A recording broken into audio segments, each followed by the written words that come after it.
Study S speech रे आपण मानक स्वागत जनाऊे। आज भिडियो आम देखा शिशु दिवस भाषण। सम्माननीय सभापति महोदय, पूज्य गुरुजी गुरुमा वृंद, मंचासीन अतिथि, मोर सहपाठी तथा छोट बड़ भाई और भौणी, आज हूँ नवेम्बर 14 शिशु दिवस। आज दिवसटी शिशु मान प्रति उत्सर्गीकृत। मत यह पवित्र दिवस किसी कहबार सुजोग मिली निजक धन्य मन करुच्ची। आजिर शिशु आसंता कालीर नागरिक।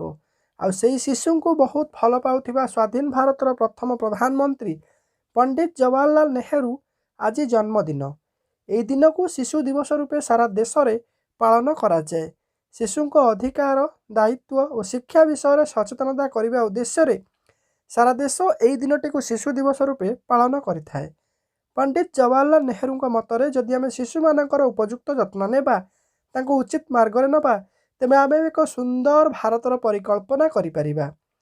1889 मसीहा नवेम्बर मास 14 तारिख दिन अलाहाबाद आनंद भवन में जन्मग्रहण करथिले जवाहरलाल नेहरू। तांको पितांको नाम मोतीलाल नेहरू और मातांको नाम स्वरूपा राणी थिला। नेहरूंकर बाल्य जीवन प्राचुर्य ऐश्वर्य मध्यरे अतिबाहित होइथिला। तुलसी दुई पत्रु बासिला भली पिलादिनु तांको गुण जना पड़िथिला। प्राथमिक शिक्षा शेष सरिबा परे से 15 वर्ष बयस इंग्लैंड चली जाइतिले। से अक्टोबर 1907 रे स्नातक करबा पई त्रिनीत महाविद्यालय कैम्ब्रिज जाइतिले। से 1910 मसीह प्राकृतिक विज्ञान रे स्नातक करी सारिथिले। 1910 मसीह से वकिलाती करबा पई लंडन जाइतिले। से सेठी inns of court school of law inner temple रे 2 वर्ष वकिलाती करथिले। 1912 मसीह से भारत फेरीथिले एवं से अलाहाबाद उच्च विद्यालय रे वकिलाती करथिले। यहाँ पर 1919 रे से जातीय कांग्रेस रे जोग देइथिले। भारतर स्वाधीनता पाई से महात्मा गांधी नेतृत्व रे स्वाधीनता संग्राम आंदोलन रे झास देई बहु थर कारावरण मध्य करथिले। परिशेष रे भारत स्वाधीनता लाभ कला एवं से स्वाधीन भारतर प्रथम प्रधानमंत्री हेबार गौरव अर्जन कले। 15 अगस्त 1947 रु 27 मई 1964 पर्यंत से देशर प्रधानमंत्री थिले। दीर्घ 17 वर्ष काल से भारतर प्रधानमंत्री रूपे दायित्व ग्रहण करी विश्व रे भारतर सम्मान वृद्धि करि पारिथिले। तेबे चाचा नेहरू मध्य बहु प्रेरणादायी पुस्तक लिखिचंती। तांको द्वारा रचित पुस्तक हेउची the discovery of India, glimpses of world history, letters from a father to his daughter एवं तांको आत्मजीवनी टुवर्ड्स फ्रीडम इत्यादि। नेहरू मतरे शिशुमान हेउचंती देशर शक्ति और प्रगतिर सूत्रधार।